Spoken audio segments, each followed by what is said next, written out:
دیکھیے علامہ صاحب، علامہ رضوان پاشا صاحب قبلہ جو ہے، حضرت خطیب دکن کی ایک سب سے بڑی خصوصی شان یہ تھی کہ جب آپ خطاب کرتے تھے تو جو ہے پہلے عوام کی ذہنی صلاحیت کو ٹٹول لیا کرتے تھے۔ یہ ایک خطیب کے لیے ایک بہت بڑی بات ہوتی ہے کہ وہ خطبہ پڑھے اور اس کے 2-4 منٹ کے اندر عوام کی ذہنی صلاحیت کو سمجھ لے کہ یہ کس معیار کی عوام ہے۔ کیونکہ علامہ خطیب دکن کا خطاب ہم نے علماء کے درمیان میں بھی دیکھا ہے، تو اس خطاب کی شان الگ تھی، اس خطاب کا معیار الگ تھا، اس خطاب کا انداز الگ تھا۔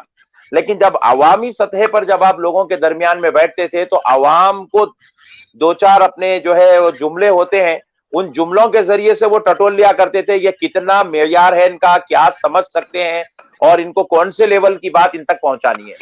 تو پھر وہ جو بات ان کے لیول کی جب پہنچتی تھی تو پھر الحمدللہ ہر درجے کی عوام اس بات کو جو ہے مکمل طور پہ سمجھتی تھی۔ اور خطیب دکن کو لوگ جو بے پناہ محبت کرتے ہیں، جن کے جلوس جنازے میں بھی دیکھنے کا موقع ملا کہ لوگ جو ہے اس وقت بھی جو دیوانہ وار شہزادے غوث اعظم خطیب دکن کے نعرے لگا رہے تھے، یعنی کہ ان کی جو دیوانگی کی جو حدیں تھی، جو عوام جلوس جنازہ میں جو محبت کا جو تڑپ کا اظہار کر رہی تھی، وہ دیکھنے کے بعد سمجھ میں آیا کہ خطیب دکن جو ہے نہ صرف اپنی خطابت کے ذریعے سے لوگوں کے دلوں پر حکومت کر رہے تھے، بلکہ انشاءاللہ آئندہ بھی یہ حکومت کا سلسلہ دلوں پر جاری رہے گا۔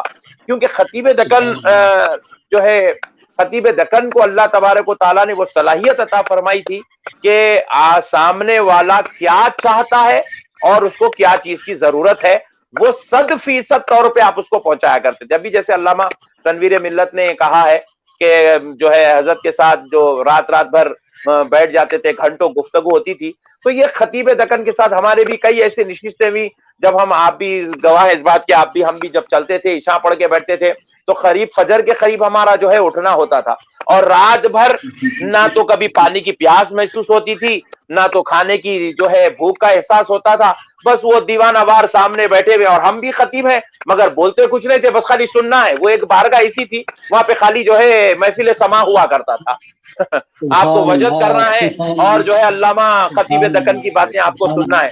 وہ دیوان خانہ، وہ آپ کا انداز، وہ بیٹھنے کا، پھر وہ شاہی اسٹائل آپ کا، اور جو گفتگو کے جو انداز تھا، جو الفاظ تھے، اور اللہ تعالیٰ نے ایسی ذہنی صلاحیت ان کو عطا فرمائی تھی، ایک بات پہ دوسری بات، دوسری پہ تیسری، ایسی ہزاروں باتیں وہ کہہ دیتے تھے۔ اور اس کے بعد میں دیکھا بڑے بڑے علماء اکرام بھی ہوتے، اور بے باکی کی یہ حالت تھی، جرأت مندی کی تو یہ عالم تھا کہ جب وہ بولنے بیٹھ جاتے تھے تو پھر جو ہے سارے لوگ جو ہے خاموشی اختیار کر لیتے تھے، اور کس سے کیسی بات کرنی ہے، کس کو کیا انداز میں گفتگو کرنا ہے، کس کو کہاں رکھنا ہے، کس کو کہاں بٹھانا ہے، کس کو کہاں لے جانا ہے، اللہ نے ان کو وہ بے پناہ صلاحیتوں کا مالک بنایا تھا۔ خطیب ہونا، عالم ہونا، دولت مند ہونا ایک الگ بات ہے، لیکن سامنے والے کو جو ہے اس کے مرتبے کے حساب سے، معیار کے حساب سے اس کو عزت دینا ایک الگ بات ہے۔ اور جب میں تو آپ یقین مانیے مجھے ایسے محسوس ہوا کہ ایک معنوں میں ہمارے روحانی باپ کا انتقال ہو گیا، کیونکہ خطیب دکن رحمت اللہ علیہ جو ہے اتنی بے پناہ مجھ سے محبت کرتے تھے اور بے پناہ چاہتے تھے۔ میں اتنے ہزاروں خطابات علماء کے درمیان میں کیا، لیکن جو اپریشیٹ، جو میرے اندر ہمت کا جوالا مکھی جس کو کہتے ہیں ہمت کی، جو خطیب دکن کے 2 جملوں نے، خطیب دکن کی ایک جو ہے صحبت نے میرے اندر جو پیدا کیا ہے، میں پھر وہ دوسرے علماء سے وہ چیزیں سننے کے لیے تڑپ رہا ہوں، لیکن مجھے پھر کہیں سننے کا موقع نہیں ملا۔ بیانات کے درمیان میں بھی مجھے اچھی طرح یاد ہے، آپ بھی اس بیان میں تھے، آپ کا بھی بیان تھا، میرا تھا اور خطیب دکن کا تھا۔ آنند باغ کا بیان ہے سکندرآباد کا، جب میں بیان کر رہا تھا خطیب دکن کی آمد ہوئی تھی، تو اس کے بعد خطیب دکن کا ایک جملہ آپ یقین مانیے مجھے بے انتہا ہمت دے دیا۔ خطیب دکن نے کہا تھا کہ بھائی میں اب تک آپریشن کرتا تھا، انہوں تو پورے ٹکڑے کر کے ڈال دے رہے ہیں، بول کے ایسا جو وہابیت کے تعلق سے خطاب ہوتا تھا، تو وہ جو ہمت دیا۔ اور اس کے بعد پھر یہاں ہاکی گراؤنڈ پہ ہمارا بیان ہوا تھا، وہ خطیب دکن بیٹھے ہوئے تھے اور انہوں نے تقریباً گھنٹہ 1.5 گھنٹہ، حالانکہ وہ کسی کے خطاب کو بھی اتنی دیر برداشت نہیں کرتے، لیکن جب وہ بیان سننے کے بعد جو ہے خطیب دکن نے فرمایا تھا، ایسا محسوس ہو رہا تھا ایک زوردار طوفان چل رہا ہے اور پھر وہ طوفان تھم گیا ہے، میں پھر سے اس طوفان کو آگے بڑھانے کی کوشش کرتا ہوں۔ تو یہ جو ان کا ہمت افزائی جو تھی، یہ جو انہوں نے اپریشیٹ کیا تھا بھری عوام کے سامنے سچے جو ہے محبت کے ساتھ، بچوں کو جو انہوں نے جو شفقت عطا فرمائی تھی، جیسے اپنے بچوں سے محبت کرتے ہیں ویسے وہ ہم رضوان پاشا سے بھی محبت کرتے ہوئے ہم نے ان کو دیکھا ہے، ہم سے بھی محبت کرتے دیکھا ہے۔ یہ جو ان کا اپریشیٹ کرنے کا جو مزاج تھا، سامنے والے کو یہاں پر ہمت۔ جی ایک جملہ میں ضرور عرض کروں گا اس موقع پر، کیونکہ حضرت جی تنویر ملت مدث اللہ العالی بھی بہت قریب رہے ہیں، آپ بھی بہت قریب رہے ہیں۔ آپ بارہا بار کبھی کبھی تو یوں بھی ارشاد فرما دیتے ہیں کہ پاشا آپ اس قدر زبردست تقریر کر رہے ہیں کہ اس کے بعد تو میرے لیے جمنا مشکل ہو جائے گا۔ یہ وہ ہر مجمع میں جمنے والے تھے، ہر مجمع ان کا تھا، جس میدان میں وہ تشریف لے جاتے وہ ان کا ہوتا تھا۔ یہ اپریسیشن تھا جو نوجوانوں کے لیے، وہ جملے بڑی طاقت دینے والے تھے۔ اور میں جب تقریر بے شک چھوٹی کر دیتا یا اپنی تقریر روک دیتا، حضرت ارشاد فرماتے آپ تقریر نہیں روکیں گے، آپ کو تقریر کرنی ہے اور میری موجودگی میں کرنی ہے۔ اور ارشاد فرماتے مقرر کا کمال یہ ہے کہ وہ اسٹیج پر کبھی خوف نہیں کھائے، جو مقرر ڈر جاتا ہے پھر وہ فیل ہو جاتا ہے۔ یہ ہمیشہ حضرت خطیب دکن مدث اللہ العلی کے ارشادات ہوا کرتے تھے۔ بہرحال اتنی بڑی بڑی شخصیتیں آج جو جمع ہیں، میں اچھی طرح جانتا ہوں یہ قرآن اکیڈمی کے لیے تشریف فرمانی ہے اور نہ رضوان پاشا قادری کے لیے تشریف فرمائے۔ میں اچھی طرح جانتا ہوں کہ آپ تمام کی آمد حضور خطیب دکن علیہ الرحمہ کو خراج عقیدت پیش کرنے کے لیے آج رہی ہے۔ آج کی اس محفل میں بہت سے لوگ حضرت خطیب زمن سید شال مصطفیٰ قادری الموسوی الجیلانی مدث اللہ العلی کو کی کمی محسوس کر رہے ہیں، اور اسی طرح حضرت سیف دکن علامہ سید ممشاد پاشا قادری مدث اللہ العلی کی کمی محسوس کر رہے ہیں۔ ان دونوں حضرات سے میں نے بات کی ہے، مگر دونوں کی قلبی کیفیت کا حال اس وقت یہ ہے کہ وہ حضرت شہزاد غوث اعظم کا نام بھی لو تو ان کی آنکھیں بھیگ رہی ہیں اور پھر ان پر رقت کی کیفیت طاری ہو رہی ہے۔ حضرت خطیب زمن سید علی مصطفیٰ قادری الموسوی علی پاشا صاحب مدث اللہ العلی نے بھی کہا، ممشاد پاشا صاحب نے بھی کہا، جی تو چاہتا ہے کہ بہت بولیں مگر قلبی کیفیت یہ ہے کہ ہم کچھ کہہ نہیں پائیں گے۔ بہرحال ان دونوں ہستیوں کی کمی میں محسوس کر رہا ہوں۔ میں دل کی گہرائیوں سے حضرت تنویر ملت کا، حضرت شان دکن کا، حضرت علی مشرف جائسی کا اور جتنے علماء ان 2 روزہ پروگراموں میں شریک رہے، میں ان تمام کا دل کی گہرائیوں سے شکریہ ادا کرتا ہوں۔ حضرت تنویر ملت مدث اللہ العلی سے میں گزارش کروں گا کہ ہماری خالہ جان اور ہمارے بھائیوں کے لیے صبر جمیل کی دعا فرماتے ہوئے امت کے لیے بھی آپ دعا فرماتے، پھر انشاءاللہ تعالی ہمارا پروگرام اختتام پذیر ہو جائے گا۔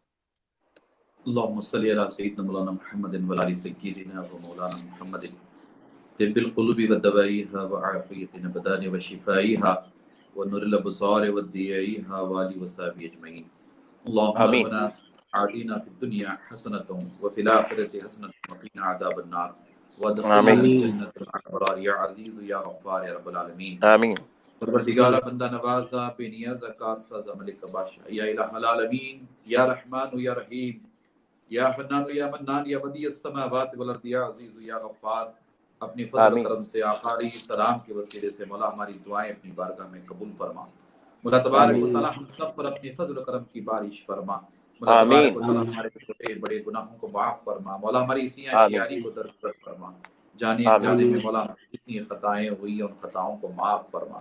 مولا تبارک و تعالی بالخصوص قرآن اکیڈمی کی جانب سے منعقدہ اس تعزیتی اجلاس کو اپنی بارگاہ میں شرف قبولیت عطا فرما۔ مولا تبارک و تعالی حضرت شہزادہ غوث اعظم کی قبر پر شبانہ روز رحمت و انوار کی بارش فرما۔ مولا تبارک و تعالی حضرت شہزادہ غوث اعظم کو کروٹ کروٹ اپنی رحمتوں سے مالا مال فرما۔ مولا تبارک و تعالی آپ کی قبر انور کو بقعہ نور بنا۔ مولا تبارک و تعالی آپ کو جنت النعیم میں اعلیٰ جگہ عطا فرما۔ مولا تبارک و تعالی آپ کے خانوادے کو بالخصوص آپ کی اہلیہ محترمہ، آپ کے صاحبزادگان، آپ کی صاحبزادیاں، آپ کے سارے مریدین، بلکہ عالم سنت میں جتنے آپ سے وابستہ رہے، مولا تبارک و تعالی سب کو صبر جمیل عطا فرما، سب پر مولا آمین ثم آمین ثم آمین ثم مولا آمین۔ تبارک و تعالی ہماری دعائیں ان کے حق میں قبول فرما، ان کے فیض و برکات سے مولا ہم سب کو سرفراز فرما۔ مولا تبارک و تعالی حضرت خطیب دکن کے مشن کو آگے بڑھانے کی ہم سب کو توفیق عطا فرما۔ مولا تبارک و تعالی جماعت کو اپنی بارگاہ میں شرف قبولیت عطا فرما۔ مولا تبارک و تعالی ہم سب کی مدد نصرت فرما۔ مولا ہماری دستگیری فرما۔ بالخصوص مولا تبارک و تعالی آپ کی اہلیہ محترمہ کو صبر ہمت عطا فرما، آپ کے صاحبزادگان کو صبر اور ہمت عطا فرما۔ مولا تبارک و تعالی ہم سب کی مدد نصرت فرما، ہم سب کی دستگیری فرما۔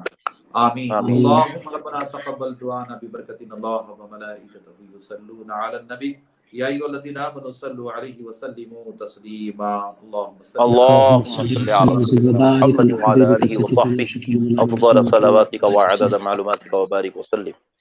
ونعم الوکیل نعم المولا ونعم النصیر الا ان اولیاء اللہ لا خوف علیہم ولا هم يحزنون الذین آمنوا وكانوا يتقون سبحان ربک رب العزة عما یصفون وسلام علی المرسلین والحمد للہ.